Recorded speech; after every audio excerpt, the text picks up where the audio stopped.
자, 우선은 우리 여론조사와 관련돼가지고 과거 여론조사 실장 맡으셨다고 제가 들었었어요. 예, 그렇습니다. 여론조사 실장이었습니다. 네, 맞습니다. 여의도 연구원 여론조사 실장을 맡으셨고 또 빅데이터와 관련돼가지고 무려 책을 2권이나 내셨다고 제가 들었었는데 자, 최근 제가 여론조사와 관련해서 여쭤보고 싶은 게 있습니다.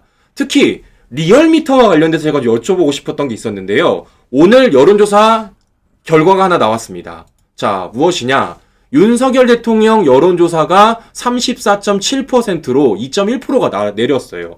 근데 저는 좀 어이가 없는 게 무엇이냐면 다른 여론조사 결과는 모두 다 윤석열 대통령 여론조사가 모두 다 올랐습니다. 근데 유독 리얼미터만 내려갔어요. 네, 리얼미터만. 혹시 이와 관련돼가지고 조금 얘기 좀 부탁드려도 괜찮을까요? 예, 뭐 충분히 말씀드릴 수 있고요. 많은 여론조사 기관들이 있습니다. 네. 저희 뭐 여의도 연구원, 네. 국민의힘 같은 경우에는 이제 여론조사 기관을 여론조사 협회에 의뢰를 합니다. 해서 매출 순위를 받아요. 그래서 이제 ARS 같은 경우도 한 10군데, 캐티라고 하죠. 캐티 같은 경우도 한 10군데 뽑아가지고 검증된 기관에 이제 의뢰를 합니다. 리얼미터가 그 검증된 기관 안에 매출 순위니까 들어가 있긴 해요. 들어가 있긴 합니다. 그런데 정말로 이상한 거예요. 여론조사는 과학이고 숫자잖아요. 맞아요. 근데 이 과학이고 숫자인데도 불구하고 다른 여론조사 기관과 너무 현저한 차이를 보이는 경우가 맞습니다. 잦습니다. 네.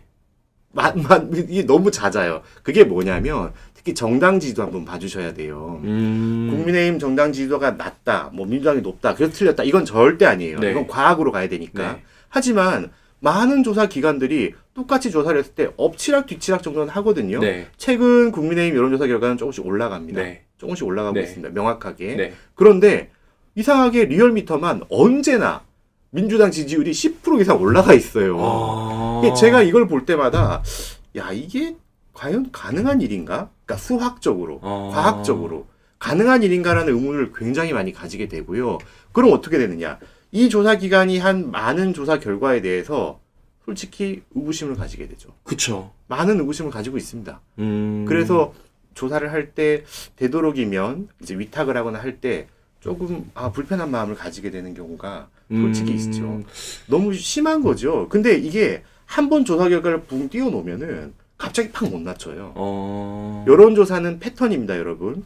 패턴을 형성해 줘야 되는데 이 패턴이 이렇게 쭉 올라가 있는데 그쵸. 갑자기 요새 박빙인 것 같아.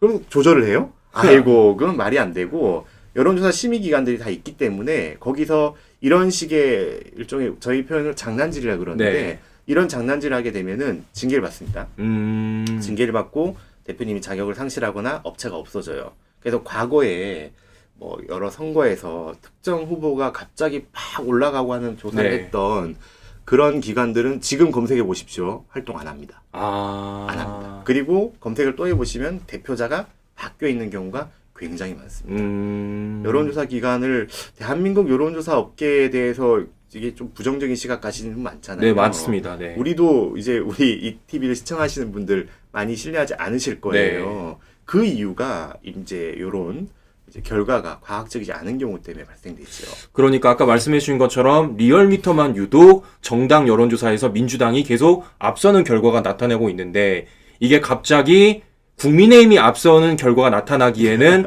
이미 너무 민주당이 앞선 결과가 리얼미터에서만 유독 많이 나타나고 있다는 그런 말씀 아니십니까? 갭을 맞추기가 힘들 거예요. 이게 언제부터 그렇게 되는지 모르겠지만 정말 이게 한번 그래프를 연속적인 그래프를 보시면 쭉 그 홈페이지에다가 한번 올려져 있거든요. 보고서가 쭉 이어져요. 그리고 국민의힘 계속 밑에 있습니다. 다른 갤럽 같은 경우만 봐도 갤럽이 이제 대한민국의 가장 매출이 큰 회사니까요. 엎치락 뒤치락이라도 하거든요. 최근에 올라가고. 그런데 이건 뭐 이만큼 뛰었는데 갑자기 떨어뜨리려고 해도 굉장히 부담이 크실 거예요. 무슨 천재지변이 나거나 그쵸. 어마어마한 사건이 나야지 그래도 근거를 댈 수 있지. 좀 어려움이 있지 않을까 그런 생각을 가지고 있습니다. 확실히 이렇기 때문이라도 우리 시청자 여러분들이나 많은 분들이 여론조사 기관들을 그래서 과거보다 많이 신뢰를 안 하는 이유가 이런 것 때문이지 않을까라는 생각이 듭니다.